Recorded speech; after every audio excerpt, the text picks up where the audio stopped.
Welcome in, everybody, to a new edition of the By the Horns podcast. It's a special draft night edition. We're here at the Advocate Center. You can see some photos behind me, including of the late, great Craig Sager. I am Casey Johnson, flying solo tonight. Our guy Cam Smith has some awesome family stuff going on. So you get me talking about the new Bulls draft pick, Noa Essengue. Lots to get into about this guy, and we've also heard from Bulls general manager Mark Eversley post-draft. Remember, By the Horns is brought to you by Toyota. Remember, Toyota has more all-wheel drive and four-wheel drive vehicles than any other brand. Find yours and shine on. Toyota, let's go places. So, are the Bulls going places with Noa Essengue? Look, this is the second youngest prospect in the draft. He's 3 days younger than 𝗵𝗶, who is a surefire hit. This is a development project. This is a bet on upside. This is a bet on potential. Let's get into some particulars. Got some length. Got a standing reach of 9 feet 2 inches. Probably more advanced defensively than offensively right now. I talked to one scout that works for another team tonight. You have to remember, draft night is a night of optimism, and I asked him for a comp. I'm not a big comp guy, but I asked him for a comp, and he said, "You want high-end comp?" And I said, "Yeah." And he said, Pascal Siakam. Now, that's really high-end comp. So, obviously, he's light years away from that, but that would be a good thing if he hit that comp. But let's get to the nitty-gritty. As I mentioned, second youngest player in the draft, won't turn 19 until December. Has been playing professionally in Germany for the last 2 years. He talked in his comments to us here at the Advocate Center on a Zoom call about that experience, helping him both on the court and off the court. And Bulls general manager Mark Eversley admitted this is going to be an assimilation process, not only on the court, but off the court. I mean, this is a French kid who's been living overseas in Germany, does not have a lot of experience in the United States.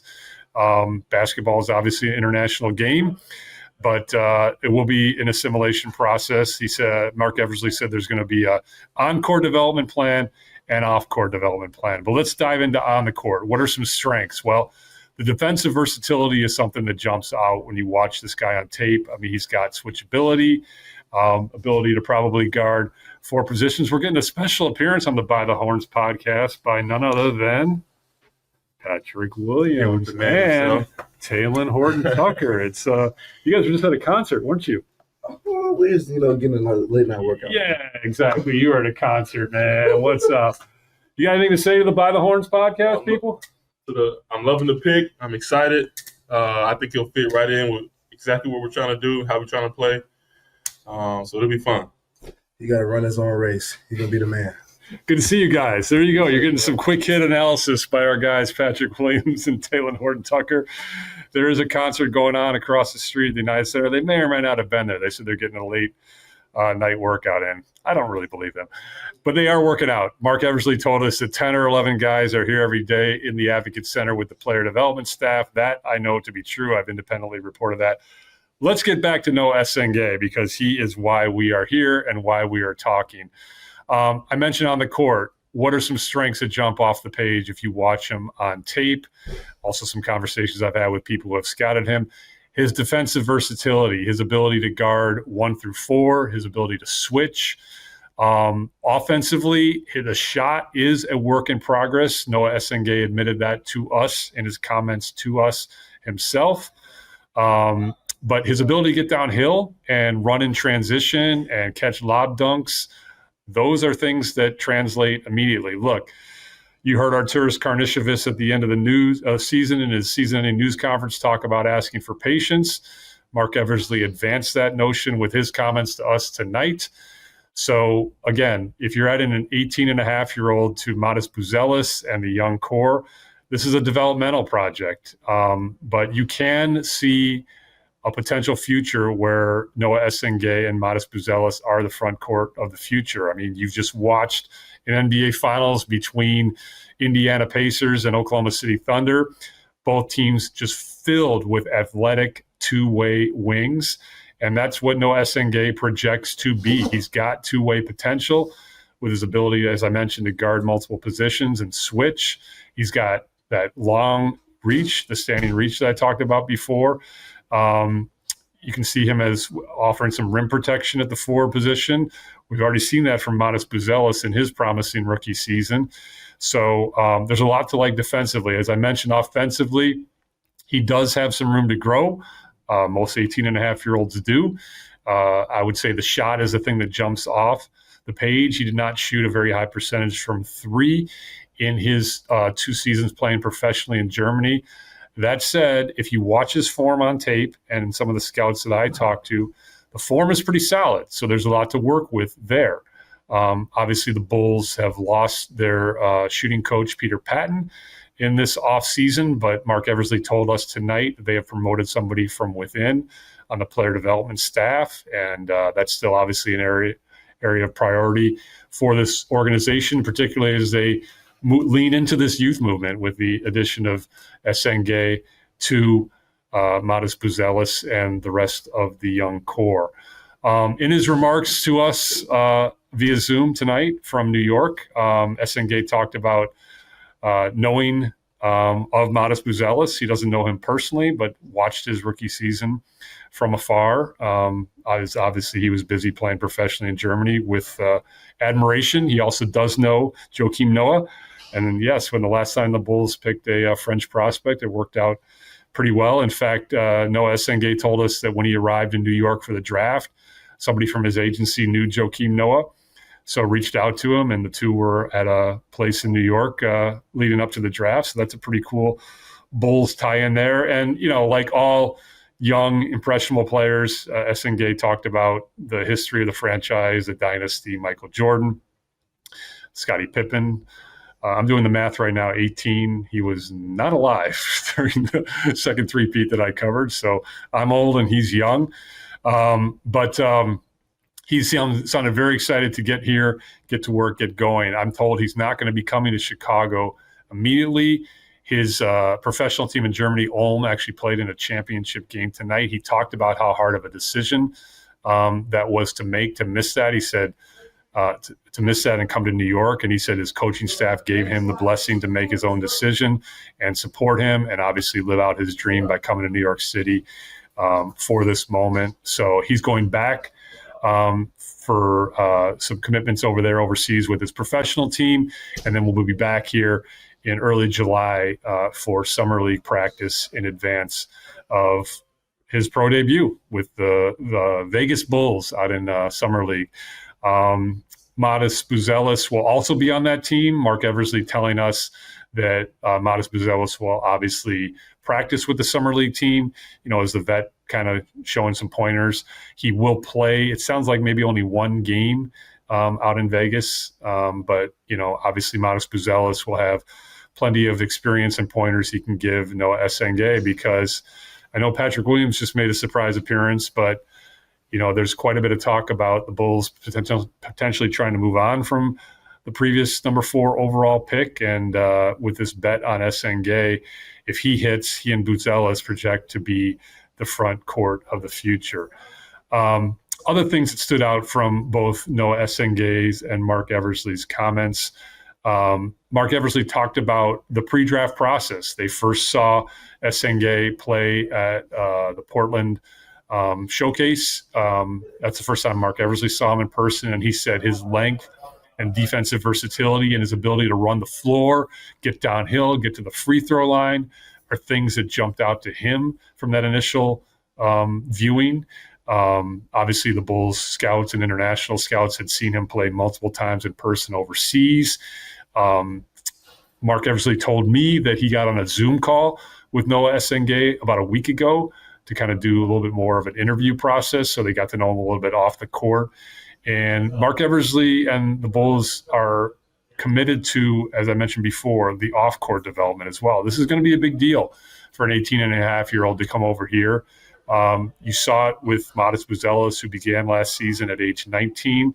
But Matas Buzelis not only, you know, is an American player, but raised in America, but also had a family support system in place here locally with his brother playing locally at the high school level. So I'm not sure about Noa Essengue's family situation, if anybody will be coming over here to live with him. That's something we'll get into as we get to know the draft pick better. But that's an element to this. I know fans are mostly focused on what he can do on the court, and that's certainly the most important thing. But as far as off the court development, that's going to be a big part of whether or not he's a success or not moving forward. So, look, let's be frank. To me, this pick has Buster Boom potential. I mean, he's very raw.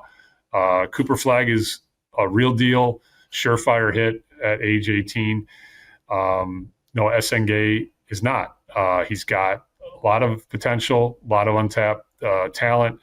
Like I said, he just projects to be a 3 and D guy, wing, athletic, toolsy player.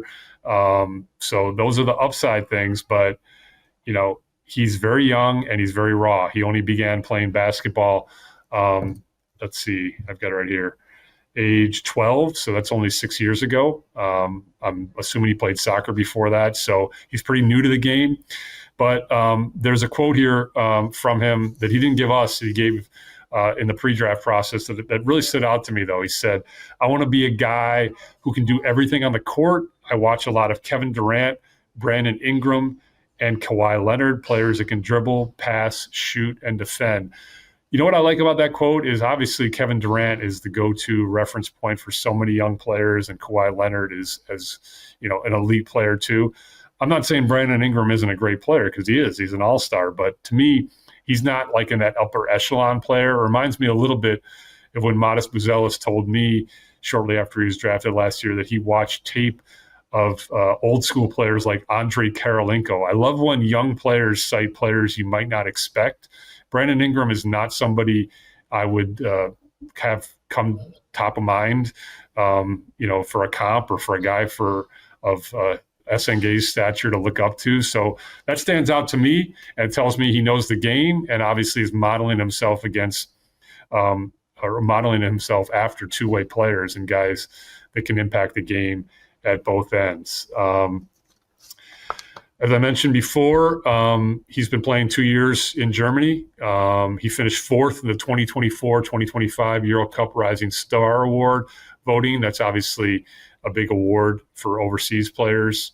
We've talked about his strengths. He's fluid, runs the floor well, very effective finisher around the rim. In fact, he pointed to his finishing ability as something he feels he can impact the game at immediately in his rookie season. Mark Eversley talked about his ability to get to the free throw line, get downhill. All of our reporting leading up to this pick emphasized that the Bulls were focused on somebody who fits what the Bulls are trying to do stylistically. They made a significant offensive transformation from 2 seasons ago to last season. They want to continue that. They want to push the pace. Obviously they just watched Indiana use that style of play to make it all the way to the NBA Finals. The Bulls are far away from that, obviously, but in terms of stylistically, Noa Essengue fits into that, run the floor, play fast, impact the game at both ends, and that's if he hits move forward. Some other draft notes. I can tell you that the Bulls did like 𝗵𝗻𝗄𝗋. I've been saying his name quite a bit leading up to the draft, both on the Chicago Lead and on this By the Horns podcast when Cam Smith was with me. I've been tweeting about it. I can tell you for a fact that as Bulls PR is trying to get out of here. Sorry, we got live stuff going on at the Advocate Center, but I can tell you for a fact the Bulls like 𝗵𝗻𝗄𝗋. He went 9th to the Toronto Raptors. I did not get confirmation that the Bulls tried to move up to get him, but I can tell you that they liked him enough that Mark Eversley did say they had conversations about moving up and moving down. I can tell you for sure that if they did move up, he would have been their guy. But once they started realizing, now this is my speculation, if they even had an opportunity to get up, maybe the cost would have been too high. Knowing that Essengue would be there at 12, they're comfortable with that. Again, this is my speculation now. But I can definitively tell you they like 𝗵𝗻𝗄𝗋. That's not a surprise. I've been saying his name for weeks. on Tuesday. I'm sorry, today is Wednesday. We're taping this on Wednesday night, late post-draft. On Tuesday, I heard for the first time the name 𝗻𝗂 the French prospect, athletic big. I heard that cooled a little bit today, and he ended up going 17th to the Minnesota Timberwolves. The Bulls did like 𝗻𝗂, the big man out of Duke. He went 10th to Houston technically, but will be traded to Phoenix in the Kevin Durant trade. Didn't sound like they had any opportunity to get up to get him. So those are some little nuggets as far as their draft board. But as I mentioned before, once they started slotting out and realizing that Essengue would be there at 12, they were very comfortable with that pick. It's not a surprise. His name's been mentioned and linked to the Bulls for weeks, including right here on the By the Horns podcast. Last thing in closing, this draft reminds me a little bit of last year because after the surefire top picks, really was beauty in the eye of the beholder. The Bulls did not expect Matas Buzelis to be there for them at number 11 last year.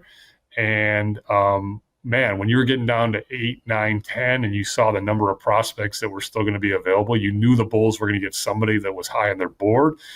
And Yegor Demon going 8 to Brooklyn was a little bit of a surprise. I knew he was a draft riser, but when he went 8, I was like, the Bulls are going to have a lot of options at 12. So in that sense, it reminded me a little bit of the Matas Buzelis draft. At the end of the day, Bulls, of course, are going to say they got their guy. But as I mentioned before, he's been linked to the Bulls for weeks and fits with the way they want to play stylistically. He is a development project. Patience is the word of the day. But strap in, Bulls fans. This is somebody the Bulls are high on. Noa Essengue is excited to get to work. He's told us that. And we are excited to cover him in summer league practice and then obviously getting out to Vegas and watching him play out there. So that's going to do it for this edition of By the Horns podcast. Thanks for hanging out with me solo as I ramble here late at night at the Advocate Center. Thanks to Edgar Perez handling the knobs behind the scenes. He stayed up late as well. Remember, By the Horns is presented by Toyota. And remember, Toyota has more all-wheel drive and four-wheel drive vehicles than any other brand. Find yours and shine on. Toyota. Let's go places. That's going to do it for this episode. We will catch you next time.